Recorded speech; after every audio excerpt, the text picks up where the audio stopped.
first in high definition from the station on your side. This is WAVY News 10. I don't think it's going to be rebuilt anymore. This is Tim Mullane. He doesn't think it's going to be rebuilt anymore because it burned up and now it's his job. He's dedicated his time and efforts to remove this boat from the beach. That story coming up. And new developments in the murder of a popular local teacher. We'll tell you what happened today in court. Plus, we're on your side with new information about the program helping struggling homeowners. There's 13 questions that the homeowners have to answer. What you need to know before you apply for free mortgage assistance. The sailboat saga appears to be ending, which means a beachside neighborhood can breathe a little easier. Crews are removing a sailboat that came ashore in Norfolk during Hurricane Irene, then later caught fire.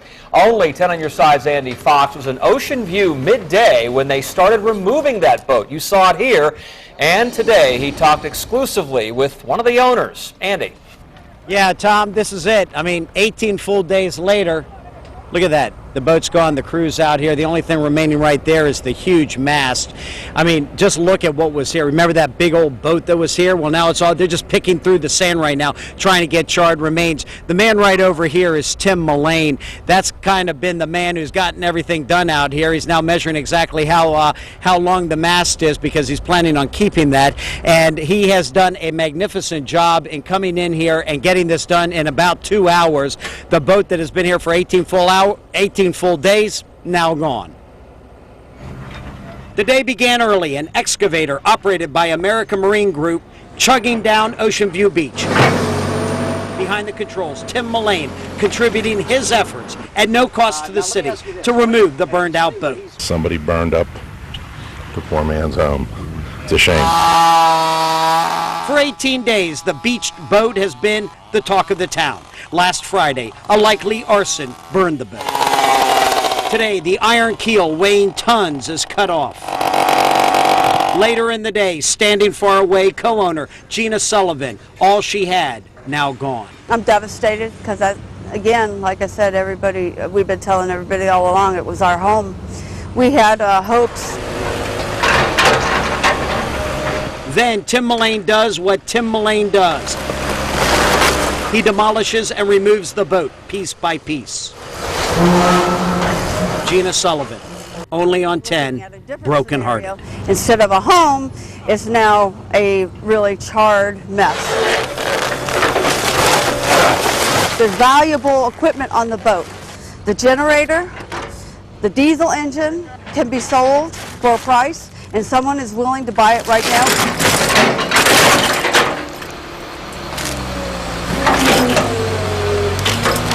Yeah, a sad day for the co-owner, and this is Captain Tim Mullane. Tim, what happens with all this stuff now? I mean, the big mast and this part of the rigging. Everything recyclable gets recycled. Everything resellable gets sold. Like the mast might get sold. We'll put it on eBay. And everything else goes for disposal. And the keel that you pulled away here, that will pay for a lot of the costs that you incurred. It should cover it. It should pretty much cover it, we hope. Captain Tim Mullane, a man's man. I'll tell you what, you've been out here. He's got the whole job done in 2 hours, and he's been dealing with a lot of stuff. Joe Flanagan brought us hot dogs. Yeah, he said we did. Hey, thanks a lot. Okay, that's the latest from here. Obviously, a good day for all the neighbors out here. They don't have any of this boat out here remaining.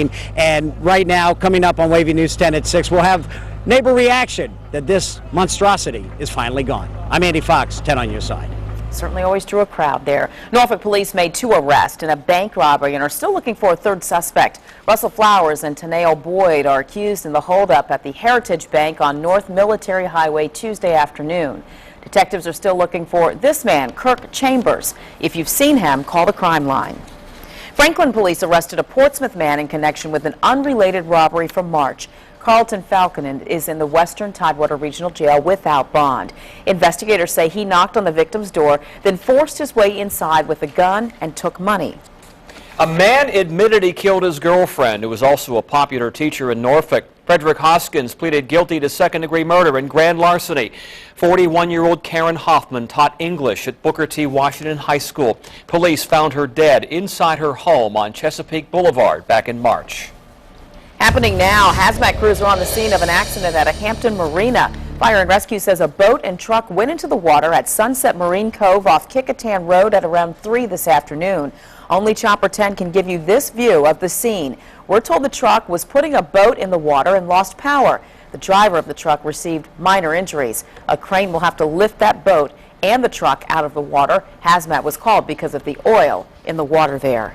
Fire marshals are working with experts to try to determine exactly what caused acetylene tanks outside a Norfolk warehouse to catch fire. Chopper 10 showed you this video from outside East Coast Repair and Fabrication yesterday. People in homes and businesses near the warehouse had to leave amid fears of a possible explosion.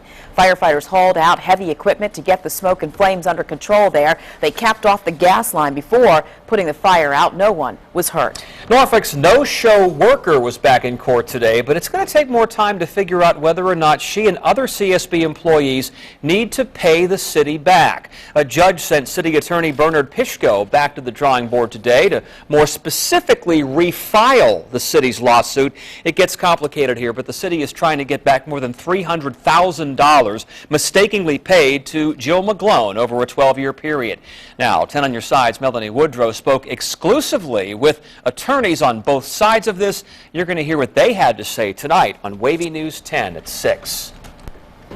There's a chance of some rainy weather or cooler weather in the forecast, right? We are in store for a drop in temperatures. Yeah, change is good, I guess, in this case, if you like fall. 10 on your side, Chief Meteorologist Don Slater smiling, too. Right? And we're going to get that. We're going to get a big change in the weather. We're going to turn off the air conditioning coming up by tomorrow night. About 24 hours from now, the big change is going to be happening into the area. Want to give you a real quick update on Tropical Storm Maria. Again, we're not concerned about this one because it's likely to stay out off the coastline. And again, it'll move on up to the northwest of Bermuda by tomorrow afternoon. Now, here's where things are for us. You can see the rain moving into Detroit, exiting Chicago. It's over St. Louis. There's a cold front right there. Look at the current temperature readings, 57 in Chicago and St. Louis. That colder air is going to make its way here tomorrow morning. It's 86 right now. Tomorrow morning around 71 in Norfolk. But look at St. Louis, 39, 46 degrees into Chicago. Tomorrow it'll still be up into the 80s.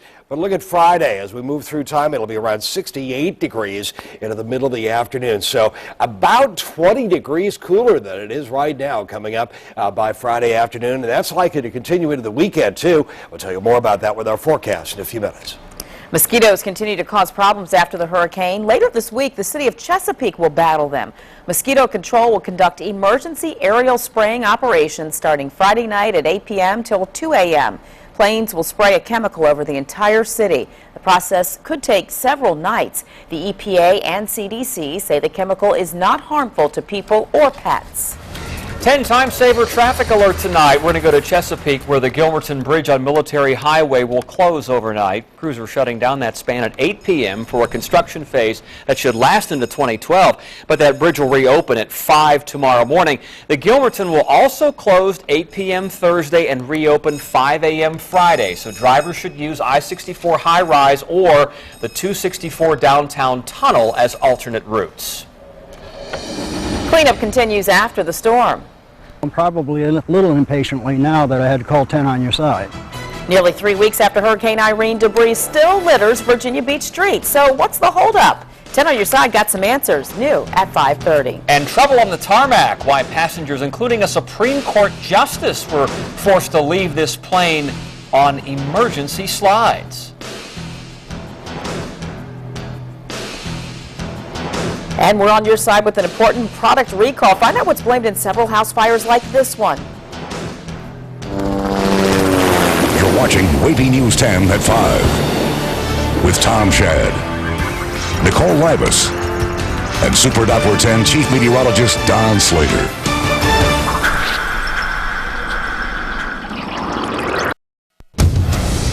This just in, Hampton police arrested 4 suspects involved in a shooting that ended with the victim crashing his car into a home. These are the suspects here: Javon Smith, Kevin Jackson, Antoine Stewart, and Jose Dotson. All 4 were charged with malicious wounding and firearms charges. Detectives say the victim was shot inside his car on Hollywood Avenue Monday afternoon. The 23-year-old Newport newsman then crashed his car into a home on Gloucester Street. He is expected to survive. 2 homes were hit by the gunfire. No one else, though, was hurt. Well, the lawyers for two Americans held in Iran says he's moving ahead with bail arrangements. Yesterday, bail was set at $500,000 each for Shane Bauer and Jos Fatal. Both were sentenced last month on spying charges, and Iran's President Mahmoud Ahmadinejad told NBC that they could be released within days as, in his words, a humanitarian gesture. But today, Iran's judiciary said that it was still reviewing the bail provisions. The Gulf state of Oman sent a private plane to Tehran, suggesting that some movement be going on here. But last year, Oman sent a plane that brought Sarah Short out of Iran. Short was arrested with two other Americans along the Iran-Iraq border in 2009. A scary situation for passengers on a plane at Dulles International in Northern Virginia. Supreme Court Justice Ruth Bader Ginsburg was among the 179 passengers and 6 crew members who had to use an emergency slide to evacuate the United Airlines flight. That flight was taxiing to take off for San Francisco when the pilot thought there was an engine fire. A United spokesperson says one passenger was hurt. The fire department did not find a fire. A federal report points the finger at BP, getting most of the blame for the biggest offshore oil spill in U.S. history. That report cited BP's decision to use only one cement barrier and to set the production casing in a high-risk location of the well. It said the company did not communicate those decisions to the owner of the rig. The report also says other companies share some of the blame. Last year's explosion spilled more than 200 million gallons of crude off the Louisiana coast. 11 workers died. A 10 on your side consumer alert. Thousands of dehumidifiers are on the recall list again tonight because the compressor can short circuit. The Consumer Product Safety Commission says they're blamed in at least 9 house fires like this one in Indiana. No injuries are reported. The 30-pint portable dehumidifiers are made by LG and sold under the Gold Star and Comfort Air brands. They were sold at retailers including Home Depot, Walmart, and Ace Hardware in 2007 and 2008. They were first recalled in 2009. We posted more information on WAVY.com's On Your Side tab. Just click on Product Recalls. Just weeks after the shutdown of the shuttle program, NASA has a new adventure. We're going to show you the next big rocket that will carry astronauts into deep space. 10 is on your side with help for struggling homeowners. Find out if you can get assistance paying for your mortgage. Those who pre-qualify, again, are not guaranteed money. Bank of New York Mellon will do a second round of eligibility checks. And if you don't qualify, the Urban League says all is not lost. It will contact everyone else to see if they can help using other programs. Well, now that the space shuttle program is over, NASA is looking to the future. You're looking at animation of the Space Launch System. It is projected to carry the Orion capsule on missions to asteroids, even Mars. The rocket will carry astronauts in a capsule right on time. While I was proud to fly on the space shuttle, tomorrow's explorers will dream of one day walking on Mars. The selection of the vehicle needed to transport our astronauts into deep space is one of the most important decisions to be made this decade. NASA wants to make that first flight in 2017 with about a one-year project afterwards, or projected afterwards, I should say. The Space Launch System will also be used as a backup for transportation to the International Space Station. Now, in high definition, your Super Doppler 10 forecast with Chief Meteorologist Don Slater. Big changes coming up by about tomorrow at this time, 5, 6, 7 o'clock, thereabouts. We're going to see a very strong cold front move on through the area. Here's a look at what's going on right now. Super Doppler 10 Live, got a few stray clouds into the area, but not much more than that. And you can see where this cold front is. It's basically right about up into here. You can see it across right on through Michigan to the northwest to Detroit. It's cleared the Chicago area. It's on down towards St. Louis as well. A little bit of a low pressure area along it, just south of St. Louis.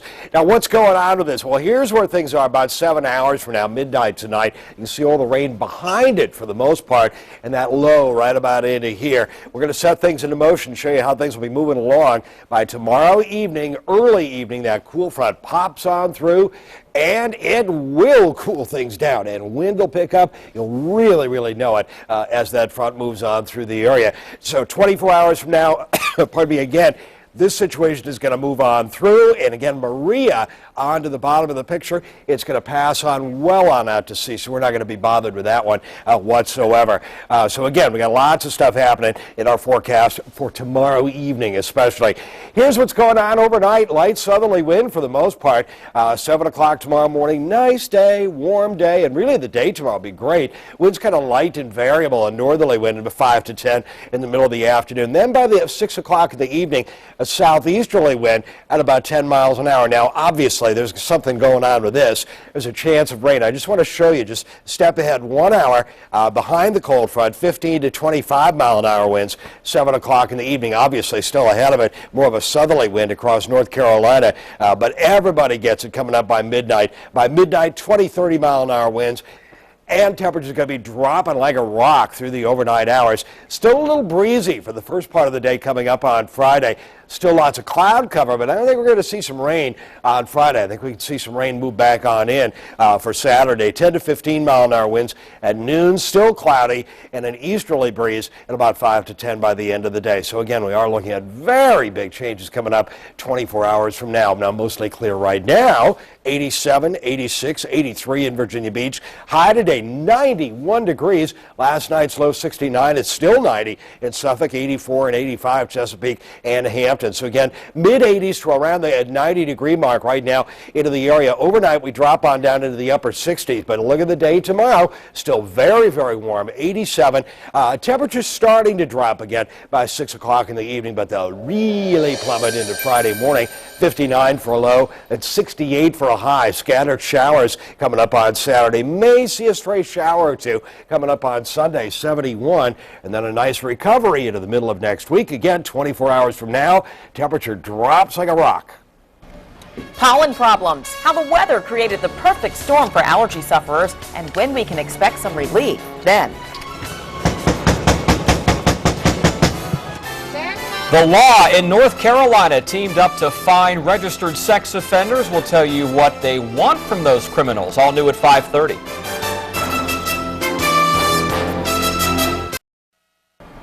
Were you sniffling and sneezing this summer? Doctors say there's a good reason. The summer was the perfect storm for people with allergies. Even though grasses pollinate year-round, doctors say the hot and dry conditions during the warmer months made it especially bad this year. More dry weather, less rains, less pollen taken out of the air, so the pollens will stay airborne for longer periods of time. It's starting to really become a bother to me, so I'm going to have to do something, to go to the doctor. The recent tropical systems didn't bring much relief either. After a lot of rain, mold counts start to go up, causing even more problems. The heaviest pollen counts come in the morning. The best months for allergy sufferers are December and January. Okay, don't want all of your Facebook friends to see your photos? Guess it depends what you post. Well, don't worry, we'll tell you about a new feature to keep them hidden from anyone you want. And Pokey can't help Gumby out of this situation after he tried to rob a convenience store. Look at him. How police finally got their green masked man. New at 5:30.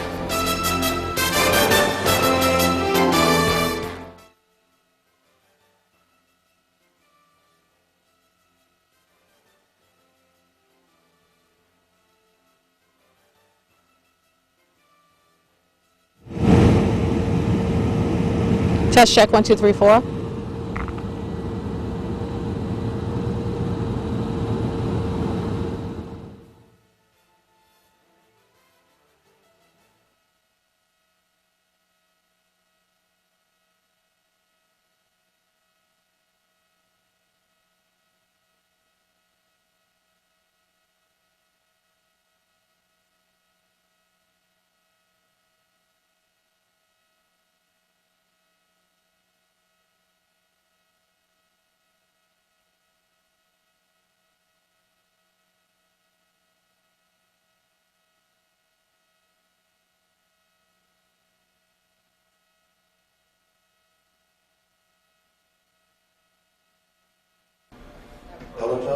One, two, three, four.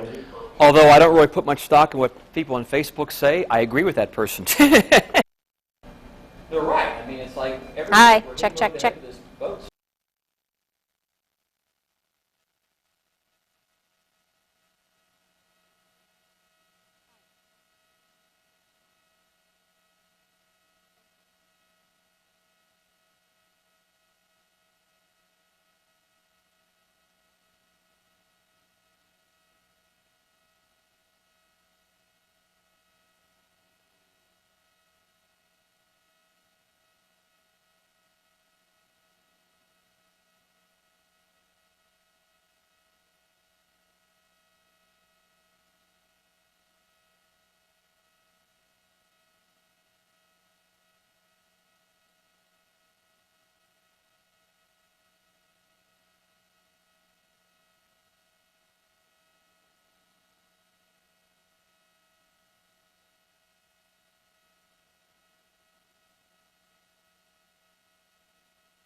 More Facebook news, folks. It's making it easier to share photos and posts with smaller groups of your friends. Beginning today, it will group your Facebook friends into smart lists. Those lists are divided into people who live near you, work with you, or went to your school.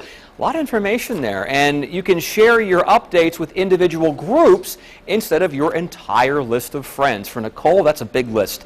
You can opt into the feature and make changes to it as well, or just be careful what you post. Stay with us. WAVY News 10 at 5:30 starts right now.